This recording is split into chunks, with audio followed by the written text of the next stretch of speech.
Leben ist wie eine Schachtel eines Modells. Man weiß nie, was drin ist. So oder so ähnlich, frei nach Forrest Gump. Wie ihr euch denken könnt, es ist wieder mal Zeit für einen Kit-Review. Diesmal von Cäsar, das Sonderkraftfahrzeug 10 mit der 20 mm Flak 30 im Maßstab 1:72.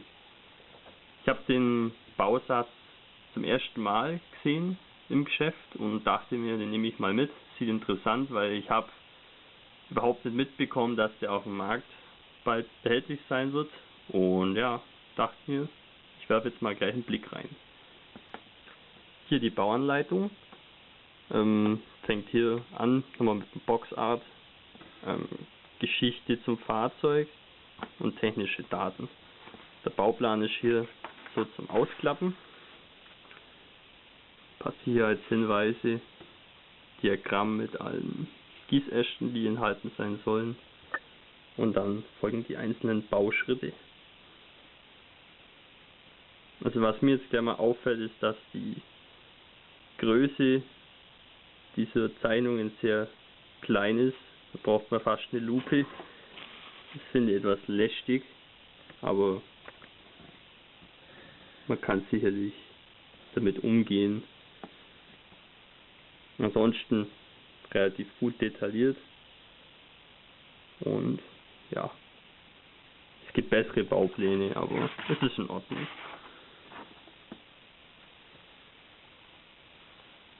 Wie ihr schon sehen könnt, das Modell besteht aus ziemlich viele Einzelteile.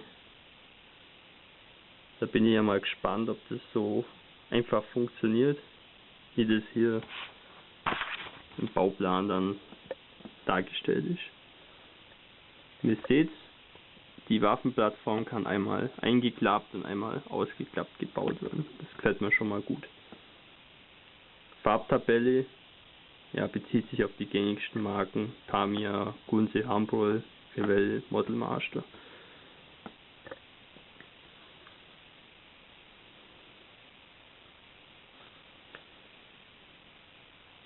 Abziehbilder.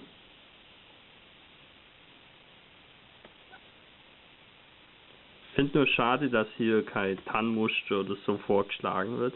Ich meine, gut, das Fahrzeug wurde ja war so weit verbreitet und vielfach eingesetzt, dass eigentlich so gut wie alles möglich ist. Da muss man halt ein bisschen Referenzmaterial zu Rate ziehen, aber die hätten ja trotzdem hier mal eine Version vorschlagen können, so wie das zum Beispiel bei Revell immer ist. Aber gut, muss nicht unbedingt sein. Das sind die Abziehbilder. Ihr seht verschiedene taktische Zeichen diverser Divisionen vorhanden. Ihr seht es auch zensiert. Es wird sicherlich nur in Deutschland so sein. Ich finde es bloß immer so lächerlich, dass man das so zensieren muss. Mit dem Edding einfach ausschwärzen. Ich meine, das Abziehbild ist so überhaupt nicht mehr zu gebrauchen. Sollten es ja vielleicht lieber mal so machen, wie das bei Revell manchmal ist, dass diese Symbole dann einfach stilisiert werden. Statt dem Hakenkreuz ist halt dann einfach ein X da.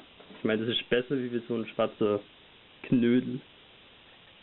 Was mir auch auffällt, ist, dass Trägerfilm, ihr könnt es sehen, dieses Schimmern, ja, der ist ziemlich gigantisch und auch dick. Bin wirklich im Zweifel drüber, ob die Abziehbilder wirklich zu gebrauchen sind. Das werde ich aber erst wissen, wenn ich das Modell gebaut habe, aber mein erster Eindruck ist nicht wirklich berauschend. Das hier sind die ganzen Gießäste. Zwei davon sind identisch, die sind einfach fürs Fahrwerk.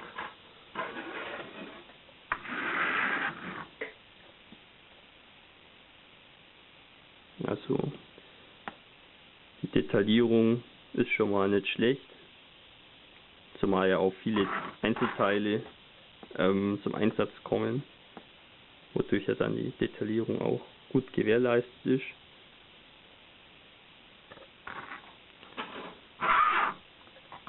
Kann auch kein Flash erkennen. Hier seht ihr Zinkmarken an diesen Gittern für den für die Waffenplattform. Das ist ganz schlecht. Wenn man sie mit Spachtelmasse füllt, wird diese Gitterstruktur zerstört.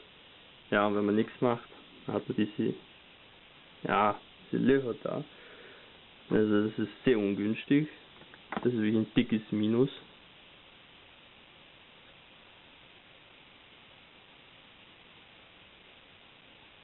Ja, ansonsten macht es aber keinen üblen Eindruck. Hier seht ihr, dass es zwei Optionen für das Fahrwerk gibt. Einmal eben so als Komplettteil und dann hat man eben noch hier zwei Gießäste mit den Einzelteilen. So, auf den ersten Blick hätte ich ja zu der Einzelteil-Variante geraten, weil mir hier das Treibrad nicht gefällt. Das sieht irgendwie ein bisschen, es sieht einfach nicht korrekt aus. Dann habe ich aber hier einen Blick drauf geworfen und festgestellt, dass es eigentlich auch nicht wirklich besser ist. Das ist auch ein dickes Minus meiner Meinung nach. Das Kettentreibrad ist einfach, das sah in echt nicht so aus. Ansonsten ist eigentlich dieses Teil eigentlich gar nicht übel und sicherlich eine gute Alternative zu diesen Einzelteilen.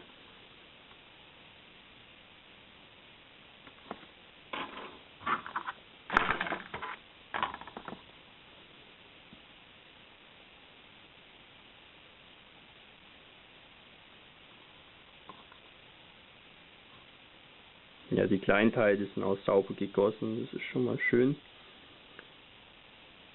Hier diese Plane wird man zwar nicht brauchen für unsere Version, aber da ist sicherlich auch eine Variante von dieser D-Mark-Halbkette erhältlich, wo dann hier dieses Faltdach zum Einsatz kommt, aber wie ihr seht, das sieht ziemlich schrecklich aus, sehr klobig modelliert, das würde ich auf keinen Fall verwenden, aber das brauchen wir ja hier eh nicht, aber das ist auch noch ein Kritikpunkt für die andere Variante, die da wahrscheinlich auch erhältlich ist.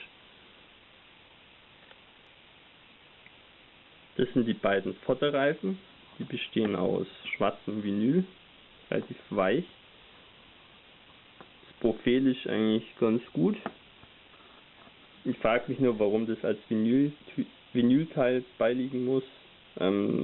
Plastikteil hier an irgendeinem Gießast hätte sicherlich auch zu Genüge getan.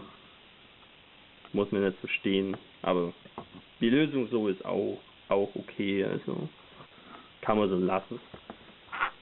Dann liegen noch 3 Figuren bei als Besatzung. Ihr seht, die Detaillierung ist nicht schlampig, kann sich sehen lassen. Wobei meiner Meinung nach die als Besatzung überhaupt nicht taugen, weil sie weder das Fahrzeug noch die Flak bedienen.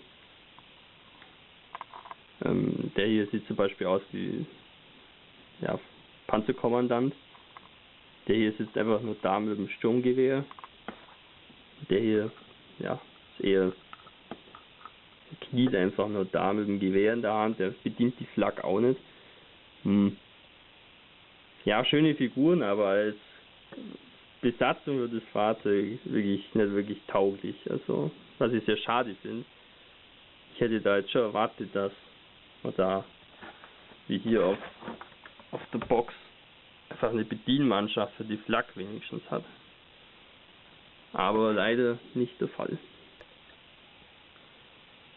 Okay, fassen wir nochmal zusammen. Interessantes Fahrzeug, das auch seine Berechtigung in dem Maßstab hat. Meines Wissens gab es das in der Form vorher noch nicht. Bauteile sind recht schön, allerdings das Kettentreibrad sieht ein bisschen seltsam aus. Die Abziehbilder sind etwas fragwürdig, ich glaube nicht, dass die wirklich gut sind. Der Bauplan ist okay, aber sehr klein und die hier angepriesenen Besatzungsfiguren sind keine Besatzungsfiguren für das Fahrzeug, sondern einfach nur Figuren, die man für andere Sachen verwenden kann. Der Bausatz kostet 12 Euro, was meiner Meinung nach gerade noch im angemessenen Bereich ist. Also meiner Meinung nach ein Bausatz, den man sich schon kaufen kann. Allerdings muss man auf die angesprochenen Unzulänglichkeiten schon Acht geben. Wie jetzt hier die Sinkstellen an dem Gitter hier, die sind schon sehr lästig, da weiß ich auch noch nicht, was ich dagegen tun kann. Vielleicht gibt es da ein paar Ätzteilsets oder man schnappt sich ein bisschen Plastikschied und so und baut sich selber auf. Wäre noch eine Möglichkeit. Gut, soweit zu dem Kit. Ich zeige euch jetzt nur schnell, was sich sonst so auf meiner Werkbank tut. So, ich arbeite gerade an der FW190 von Eduard. Hat ein ziemlich interessantes Tanzschema. Und der Bausatz war auch eigentlich nicht übel, bis auf 2 Sachen, die ziemlich fatal waren. Zum einen die Passgenauigkeit von der Motorabdeckung war grausam und noch schlimmer waren diese Abdeckungen für die Bordkanonen. Wie ihr seht, es sieht einfach scheiße aus. Ich habe da so viel rumgeschliffen und gespachtelt und weiß ich was, aber es wollte einfach nicht mehr werden. Was ich sehr traurig finde, aber naja, ich bin auch nicht der Experte im Flugzeugbau. Und ja, Fehler macht man halt.